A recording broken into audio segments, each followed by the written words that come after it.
Hi friends, welcome to Paavain Paadiyal channel. இன்னைக்கு இந்த வீடியோல என்ன பார்க்க போறோம்னா கோவலம் பீச்சுக்கு போயிட்டு மீன் வாங்கிட்டு வரலாம் அப்படினு சொல்லிட்டு கிளம்பி போயிட்டு இருக்கோம். சோ நாங்க அங்க போய் என்னென்ன மீன்லாம் வாங்குறோம், அங்க என்னென்ன மீன்லாம் இருக்கு, ரேட்லாம் எப்படி சொல்றாங்க அப்படிங்கறத பார்க்கலாம். பீச்சுக்குள்ள என்ட்ரு ஆனதும் இப்படி தான் இருக்கு. மழை பெஞ்சதுனால அங்கங்க தண்ணி தேங்கி கிடக்குன்னு நினைக்கிறேன். இந்த பீச்சுக்கு ஃப்ரண்ட் சைட்லயே பாத்தீங்கன்னா சின்னதா ஃபிஷ் மார்க்கெட் மாதிரி ஒரு அரேஞ்ச்மெண்ட் வச்சு அங்கேயும் நிறைய பேர் வந்து மீன் வித்துட்டு இருக்காங்க. உள்ள தள்ளி கடல் கிட்ட போகும்போது பாத்தீங்கன்னா அந்த கரையோரத்துல ஃபுல்லா போட் நிப்பாட்டி வச்சிருக்காங்க. இந்த போட்ல வந்து ஃப்ரெஷ்ஷா பிடிச்சிட்டு வந்த மீன்களை வந்து வித்துட்டு இருக்காங்க.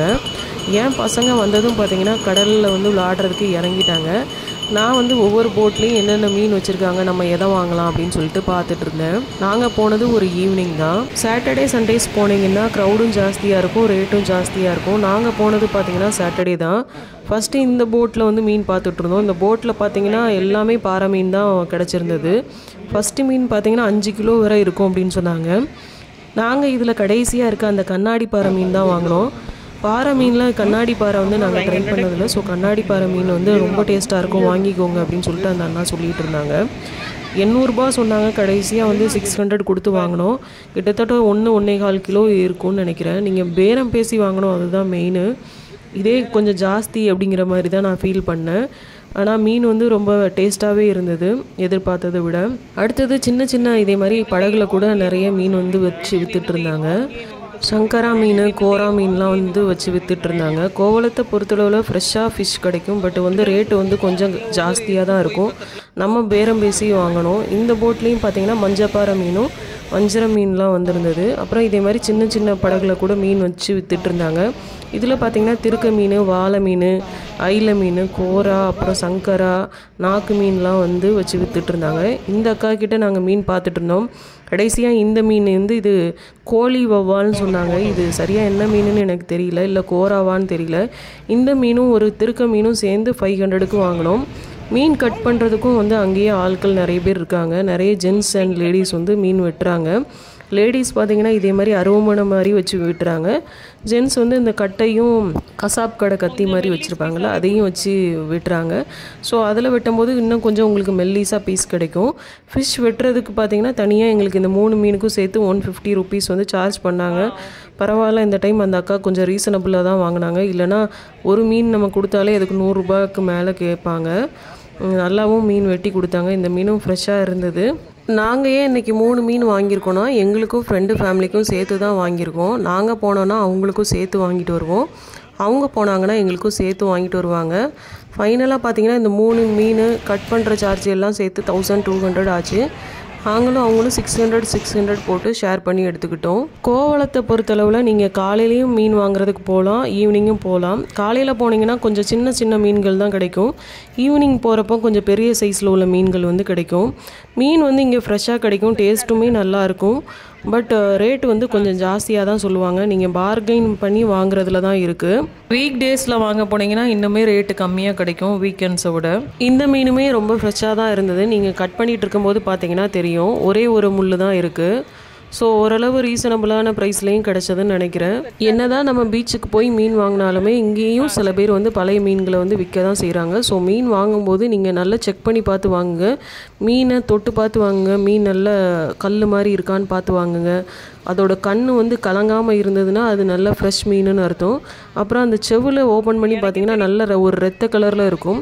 இதுக்குமே இப்போ கலர்லாம் வந்து பூசுகிறாங்கன்னு சொல்கிறாங்க. ஸோ நீங்கள் கண் அந்த மீனோட ஸ்டிஃப்னஸ் வச்சு கண்டுபிடிக்கலாம். நீங்கள் கையில் எடுத்து பார்த்தீங்கனாலே தெரியும் அந்த மீன் வந்து ஐஸில் வச்ச மீனா இல்லை ஃப்ரெஷ்ஷாக உள்ள மீனான்னு. மீனை நீங்கள் கையில் தூக்கி பார்க்கும்போது கத்தி மாதிரி அது ஸ்ட்ரெயிட்டாக நின்னதுன்னா நல்லா ஃப்ரெஷ்ஷாக உள்ள மீனுன்னு சொல்லுவாங்க. பட் அதில் சில்னஸ் இல்லாமல் இருக்கணும். சில்னஸ் இருந்ததுன்னா அது ஐஸில் வச்ச மீனாக இருக்கும். நாங்கள் திருக்க மீன் வாங்கினதே கிடையாது, இதான் ஃபஸ்ட் டைமு. ஃப்ரெண்டு வந்து சொல்லி விட்டுருந்தாங்க திருக்க மீன் கிடைச்சா வாங்கிட்டு வாங்கன்னு சொல்லிட்டு. இந்த திருக்க மீனில் வந்து நிறைய மருத்துவ குணம் இருக்குன்னு சொல்லுவாங்க. முதுகு வலிக்கு அப்புறம் டெலிவரி ஆனவங்களுக்குலாம் இது வந்து கொடுப்பாங்க, ரொம்பவே நல்லதுன்னு சொல்லிட்டு. மீன் வெட்டிட்டு இருக்க அந்த டைமில் பார்த்தீங்கன்னா பசங்க இங்கே நிற்கிற போட்டில் ஏறி விளாண்டுட்டு இருந்தாங்க. இந்த மீன் பிடிக்கிற போட்டில் ஏறுறதுலாம் அவங்களுக்கு ரொம்ப புதுசு, ரொம்பவே என்ஜாய் பண்ணிட்டு இருந்தாங்க. அதே டைமில் பார்த்தீங்கன்னா நிறைய போட் கடல்ல இருந்து வந்துட்டு இருந்தது. ஸோ அந்த போட்டை வந்து டிராக்டரை வச்சு எப்படி மேலே ஏற்றுறாங்கன்னு பாருங்கள், பின்னாடி பார்த்தீங்கன்னா தெரியும். ஸோ இப்படி நிறைய போட்டில் வந்து ஃப்ரெஷ்ஷாக மீன் பிடிச்சிட்டு வந்துட்டு இருந்தாங்க. மக்கள் அதெல்லாம் ஒன்று ஒன்றா போய் பார்த்து வாங்கிட்டு இருந்தாங்க. போட்டில் உங்களுக்கு பிடிச்சிட்டு வர மீன்கள் செட் ஆகலைன்னா கூட ஃப்ரண்ட் சைடில் வந்து ஃபிஷ் மார்க்கெட் மாதிரி இருக்குது, இங்கே கூட நீங்கள் போய் வாங்கிக்கலாம். பட் போட்டில் பிடிச்சிட்டு வர மீன்களோட ஃப்ரெஷ்னஸ்க்கு ஈக்குவலாக இங்கே ஃப்ரெஷ்னஸ் இருக்குமா அப்படிங்கிறது கொஞ்சம் சந்தேகம்தான். பட் நம்ம சைடில் இருக்க ஃபிஷ் மார்க்கெட்டோட இங்கே மீன்கள் வந்து கொஞ்சம் ஃப்ரெஷ்ஷாக தான் இருக்கும். எதுக்கும் வந்து நீங்கள் மீன்கள் வாங்கும்போது அது நல்ல மீனா அப்படின்னு செக் பண்ணி வாங்குறது ரொம்பவே நல்லது. இன்னும் கொஞ்சம் ஃப்ரண்ட்டில் போகும்போது நிறைய கருவாடெல்லாம் கூட வச்சு விற்றுட்டு இருந்தாங்க. ஸோ கருவாடு கூட நீங்கள் ஓரளவு ரீசனபிளான ப்ரைஸ்க்கு வந்து இங்கே வாங்கலாம். இன்னும் கொஞ்சம் நீங்கள் ஃப்ரண்ட்டில் போகும்போது இங்கே நிறைய கேம்ஸ்லாம் இருந்தது. ரிங் போடுற கேம்ஸு, பலூன் ஷூட்டிங்கு, டம்ளரை வந்து இந்த பால் வச்சு ஸ்ட்ரைக் பண்ணுற மாதிரியான கேம்ஸு, நிறைய ஸ்நாக்ஸ் ஸ்டால்ஸ்லாம் இருந்தது. என்னோடய பசங்களும் வந்து இந்த ரிங் போடுற கேம் வந்து விளாண்டுட்டு இருந்தாங்க. 10 ரிங் பார்த்தீங்கன்னா 50 ருபீஸ்ன்னு நினைக்கிறேன். என்னோடய பெரிய பையன் பார்த்தீங்கன்னா நல்லா கரெக்டாக எய்ம் பண்ணி போடுவான். ஒரு 10 ரிங் கொடுத்தோம்னா குறைஞ்சது ஒரு 3 ரிங்காவது கரெக்டாக அந்த ஆப்ஜெக்டில் போட்டுருவான். ஸோ அவன் ரிங் போட்டு ஜெயிச்ச ஐட்டங்களெல்லாம் இந்த வீடியோவில் வந்து கடைசியாக அட்டாச் பண்ணுறேன் பாருங்கள். பசங்களை இங்கே கூட்டிகிட்டு வந்தீங்கன்னா நல்லாவே என்ஜாய் பண்ணுவாங்க. மெயினாக ஃபிஷ் ஃப்ரை ஸ்டால்ஸ் இங்கே நிறைய இருக்குது, அப்புறம் ராட்னம்லாம் இருக்குது. ஸோ பசங்க நல்லாவே என்ஜாய் பண்ணுவாங்க. பட் இந்த பீச் வந்து அந்தளவுக்கு சுத்தமாக இருக்கா அப்படின்னு கேட்டால் இல்லை. அரசு வந்து ஏதாவது நடவடிக்கை எடுக்கலாம். மக்கள் வந்து குப்பைகள் அங்கங்கே போடாமல் இருக்கலாம். நிறைய டஸ்ட்பின்ஸ் ப்ரொவைட் பண்ணலாம் குப்பைகளை போடுறதுக்கு. ஏன்னா இந்த குப்பைகள்லாம் திருப்பி கடலுக்கு போய் கடலை வந்து அசுத்தப்படுத்தும்ல, அதனால தான். கோவளம் சைடில் நீட்டாக பீச்சுக்கு போய் ஃபேமிலியோட டைம் ஸ்பெண்ட் பண்ணணும் அப்படின்னு நினைக்கிறவங்க இதுக்கு பின்னாடியே பார்த்தீங்கன்னா ப்ளூ ஃப்ளாக் பீச் இருக்குது. இங்கே கூட நீங்கள் போகலாம். இதுவும் வந்து கவர்மெண்ட்டோட இதுதான். ரொம்பவே நீட்டாக மெயின்டைன் பண்ணுறாங்க. இதுக்கு entry fees some 20 rupees or 15 rupees வாங்குறாங்கன்னு நினைக்கிறேன். ஸோ இதை பற்றியும் நான் டீட்டெயில்டாக ஒரு வீடியோ போடுறேன். இந்த பீச்சுக்கு நீங்கள் போய் டைம் ஸ்பெண்ட் பண்ணிவிட்டு வீட்டுக்கு ரிட்டர்ன் ஆகிறப்போ கூட அந்த பீச்சுக்கு போய் மீன் வாங்கிட்டு கூட வீட்டுக்கு போகலாம். ரெண்டுமே பக்கம் பக்கம்தான். நாங்கள் மீன் வாங்கிட்டு வீட்டுக்கு கிளம்பிட்டோம். ஸோ போகிற வழியில் பார்த்திங்கன்னா இப்படி தான் இருந்தது. ரொம்பவே ப்ளசண்ட்டாக இருந்தது. பைக்கில் தான் போயிருந்தோம். ஸோ அந்த காற்று முகத்தில் வீசும்போது உள்ள சந்தோஷத்துக்கு வந்து அளவே இல்லை. என்ன தான் காரில் போனாலும் பைக்கில் போகிற சுகம் வந்து தனி தானே. பீச்சுக்கு போகிறது, மீன் வாங்குறதுலாம் கூட பிரச்சனை இல்லைங்க. போயிட்டு வந்து அந்த வாங்கிட்டு வந்த மீனை கழுவுறதுக்கே எனக்கு 1 hour ஆகும். மஞ்சப்பொடியும் கல் உப்பும் போட்டு தான் க்ளீன் பண்ணுவேன். இதை கழுவி முடிச்சுட்டு அதை தேவையான மசாலாலாம் போட்டு ஸ்டோர் பண்ணணும். திருப்பி நைட்டு டின்னர் ரெடி பண்ணணும். இப்படி பண்ணுறதுக்குள்ளே போதும்னு ஆயிரும். ஒவ்வொரு டைம் பீச்சுக்கு போயிட்டு வரும்போது இனிமேல் போகவே கூடாதுன்னு நினப்பேன். இருந்தாலும் கொஞ்சம் நாளில் திருப்பியும் போயிடுவேன். ஒரு வழியாக வாங்கிட்டு வந்த மீனெல்லாம் தனித்தனியாக கழுவி க்ளீன் பண்ணி எடுத்து முடிச்சாச்சு. குழம்புக்கு தனியாக, ஃப்ரை பண்ணுறதுக்கு தனியாக, மசாலா தனியாக போட்டு ஸ்டோர் பண்ணிவிட்டேன். அவங்களுக்கு கொடுக்க வேண்டிய பங்கையும் வந்து கொடுத்தாச்சு. ஸோ மறுநாள் காலையில் வந்து ஸ்டோர் பண்ணி வச்சுருந்ததை எடுத்து குழம்பு தான் வச்சிட்ருக்கேன். இதில் வந்து எல்லா மீனும் கலந்து தான் போடுறேன். கண்ணாடி பாறை மீன், அப்புறம் அந்த வவ்வால் மீன், அப்புறம் வந்து அந்த திருக்க மீன் எல்லாம் கலந்து தான் வந்து குழம்பு வைக்கிறேன்.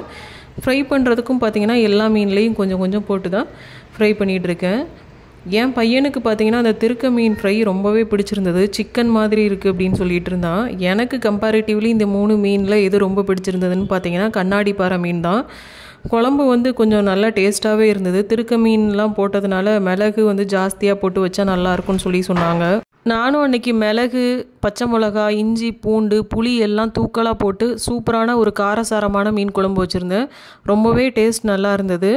என்ன தான் மார்க்கெட்டில் போய் ஃபிஷ் வாங்கி சாப்பிட்டாலும் பீச்சில் போய் ஃபிஷ் வாங்கி அதை சமைச்சு சாப்பிட்றதே ஒரு தனி சுகம்தான். ஸோ நீங்களும் வாய்ப்பு கிடைச்சா ஒரு டைமாவது பீச்சுக்கு போயிட்டு ஃபிஷ் வாங்கிட்டு வந்து வீட்டில் சமைச்சு சாப்பிட்டு பாருங்கள். நல்லாவே அந்த டிஃப்ரென்ஸ் உங்களுக்கு தெரியும். நாங்களும் ஒரு 600 ரூபா ஸ்பெண்ட் பண்ணதில் அன்றைக்கி ஃபேமிலியோட திருப்தியாக சாப்பிட்டோம்.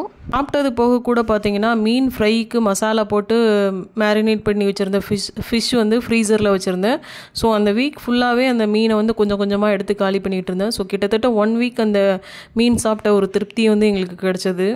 இப்போ என் பையன் அந்த ரிங் போடுற கேமில் என்னென்ன பொருளெல்லாம் வந்து ரிங் போட்டு ஜெயிச்சான் அப்படின்னு சொல்லி காட்டுறேன். இதில் பார்த்திங்கன்னா சிவன், பிள்ளையார், அப்புறம் வேளாங்கண்ணி மாதான்னு நினைக்கிறேன். அப்புறம் அந்த ஃப்ளவர் வாஷு, கண்ணாடி பவுலு, கப்பு, அப்புறம் ஒரு மயில் மாதிரி ஒன்று, எலஃபண்ட்டு, போட் ஹவுஸ் மாதிரி, அப்புறம் இன்னொரு சாய்பாபா சிலை நிறைய இருந்தது. அதெல்லாம் சில இது வந்து உடஞ்சிட்டு கிளேங்கிறதுனால. அப்புறம் இந்த தாஜ்மஹால் பார்த்திங்கன்னா ஒரு ஸ்பெஷல் ஒன்று. கல்யாண நாளுக்கு வந்து நாங்கள் பீச்சுக்கு போயிருந்தோம். அப்போ என் ஹஸ்பண்ட் வந்து ரிங் போட்டு அவர் ஜெயிச்சது இந்த தாஜ்மஹால். உனக்கு பார், நான் தாஜ்மஹாலே வாங்கி கொடுத்துட்டேன் அப்படின்னு சொல்லிட்டு கிண்டல் பண்ணிகிட்டு இருந்தார். ஸோ இது வந்து ஒரு ஸ்பெஷலான ஒன்று. ஸோ இந்த பொருளோட மதிப்பு வேணால் கம்மியாக இருக்கலாம், பட் எனக்கு இது ரொம்பவே ஸ்பெஷலான ஒன்று. வீடு கட்டும்போது கட்டாயம் இந்த பொருளுக்காகவே ஒரு ஷோகேஸ் ரெடி பண்ணி இதெல்லாம் வைக்கணும்னு சொல்லிட்டு பத்திரமா வச்சுருக்கேன். பிள்ளைங்க ஜெயித்த பொருள்னா என்றைக்குமே அம்மாவுக்கு அது வந்து ப்ரீசியஸ் திங்ஸாக தானே இருக்கும். எனக்கும் அப்படி தான்.